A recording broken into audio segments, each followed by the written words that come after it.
Hey, what's poppin'? It's your boy Jay the Comedian. How y'all doing today? Oh, look at the backup skills. They're not as sharp today. Let's be honest, they're not. Anyway, how y'all doing today? How am I doing? I feel terrific. Another beautiful day in Chicago. The weather's actually okay today. Still got my coat on, but you know, you can't trust Chicago weather. You can't trust it. It can change on you quick. Just like the governing body. Anyway, this is an ex-Jehovah Witness video, and you know what to do anytime you see an ExJw video. You hit the like button and you leave a comment to help the YouTube algorithm show it to as many people as possible. And if you're new to the channel, subscribe. Woo, your eardrums smell terrific. Is that cologne? What soap do you use to keep your eardrums smelling so good? That's right. That's right. You just got an eardrum smell compliment. I doubt anybody in your life has ever complimented the way your eardrums smell, and you just got one today. So if you want to thank me, you can thank me by subscribing. And if you've already subscribed, just say thanks in the comments. Anyway, let's get to the video. The Jehovah Witnesses are either finally getting into the whole, April Fool's Day craze, or they're going to have to eat a little crow because the world still hasn't ended and they're going back to the Kingdom Hall. Yup, going back to the Kingdom Hall. They announced it. They put a little thing on their website. The governing body has decided to let everybody go back to the hall. Yeah, give it up. Give it up. And just in time for the memorial. So make sure you bring your donations. Bring your body to the Kingdom Hall so we can now, get together and celebrate this joyous, wonderful day. And, everybody's going to be looking good, smelling good, having a wonderful time all together celebrating the murder of Jesus Christ. Oh, what a good, beautiful time to be had. Because that's what they're doing, right? They're celebrating the brutal execution of Jesus Christ, right? I think that's what they're doing. Anyway, yeah, they're going back to the hall. It's kind of weird. It's kind of weird. Don't you think so? Because I know a lot of Jehovah Witnesses were like, look at that. Pandemic.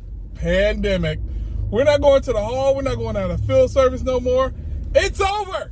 Great tribulation. Come on. Let's get Armageddon over with. Hand me my pet vegan tiger. They all thought they was about to get their pet vegan tiger. Nope.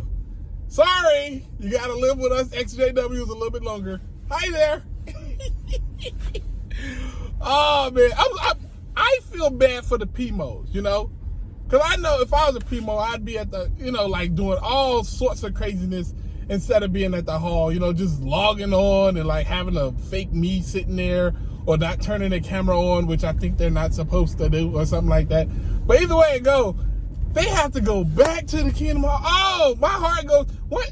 If you got some liquor, pour out a little liquor for the PMOs that got to go back to the hall. I rock with the PMOs, man. I love the PMOs, physically and mentally out, if you don't know already. But they have to go back because their family's being held hostage, The fact that there even is a group of people who have to do this religion, or else they'll lose their family, should be a major red flag. Can you imagine God doing something like that? Hey, God, I don't want to worship you, but I got to, or else I'll lose my family. And God being like, well, lucky you have a family to have held hostage. Yeah, because that's how I think that's how I feel. He is holding people's families hostage, keeping them inside an organization which they don't want to be in, and they can't leave. They can't leave. You're trapped. Even if that's not the goal, to trap people inside this organization, if that's the outcome, it needs to be changed. If I'm telling people, hey, I'll give you $100 every day to just say you love me, they're not going to actually love me. They're going to enjoy having that $100. So if you got somebody inside of your organization and you're saying, hey, just stay in the organization and you love me and you won't lose your family, then they're not staying in the organization because they love you. They don't want to lose their family. What are we doing here? What are we doing here? Is common sense like not prevalent at all? That's one of the things I used to always wonder when I was going to the meeting. Like, yo, this seems like a trap. Like, how do you get out if you want to get out? Like, what way can you leave and still have all your family and friends and stuff? Is there a way to do that?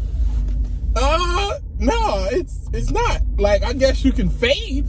If you fade, then maybe, because your family, because this is the thing, when you fade out of an organization, you don't put your family in a strictly, just strictly at odds with what goes on in the organization. Like, a lot of family members who, like, if you fade out the organization, a lot of your family members will, in their own mind, make up a way. They won't say it publicly, but they'll make up a way to still be okay with you. You know what I mean? If you fade away, because technically you didn't get kicked out. Technically, there is no, like, you're in good standings. Technically, even though you no longer go to the meetings and you no longer study and do any of that stuff anymore. Technically, you're still good. And this is the argument, and this is like the mental gymnastics that Jehovah's Witnesses go through all the time. Like, I remember this one family I know, one daughter, she was a devout Jehovah's Witness, but she eventually got this fellowship, and she was no longer invited to, like, the cookouts and the hangouts and stuff like that. She was this fellowship. But the sister, who never got baptized, who always, like, lived a worldly life, tattoos, couple, 2, 3 baby daddies, you know what I'm saying? Like, was living the life. Oh, she was invited to everything. Because they could register in their mind, oh, well, she didn't make the dedication, so she's cool. Like, how is that? How does that make, like, I don't get it. But when you fade out of the organization, you kind of help them along with that. At least that's been my experience or whatever. But anyway, they're going back to the Kingdom Hall. This has wide stretching ramifications. For instance, while they're going back to the Kingdom Hall, they got to be going back out of field service then, you think, too, right? Now we all have to suffer. Because I'm in this new neighborhood and there's going to be Jehovah's Witnesses knocking on my door, maybe. I don't know. I haven't seen any yet, but apparently after April 1st, it might be time. Hey, hi, how are you doing? Yeah. We got the memorial coming up. Would you like to show up to the memorial celebrating the death of Jesus Christ? Like, wait a minute. I don't know if anybody should be celebrating that. Like, was he like a bad guy? Was he the villain in the story or something? Like, no, he was a good guy. Like, why are we so happily celebrating the story where the good guy is brutally taken out? Like, he went out the worst way possible. But yeah, man, it went back to the hall. Y'all might as well just stayed out. Y'all had the pandemic. Y'all got this war going on.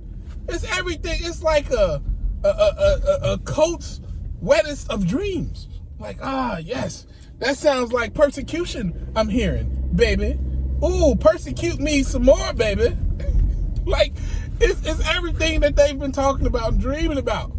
They're like, oh, I'm so close to that vegan tiger. I can hear him growling. Well, I don't know if vegan tigers growl. They probably just, like, hiss at you like, sis, sa, pass me some of that salad, sa. You know, the vegan tigers ain't as tough as them beef-eating tigers, you know. They ain't got that extra oomph that you need to kill a cow or a zebra.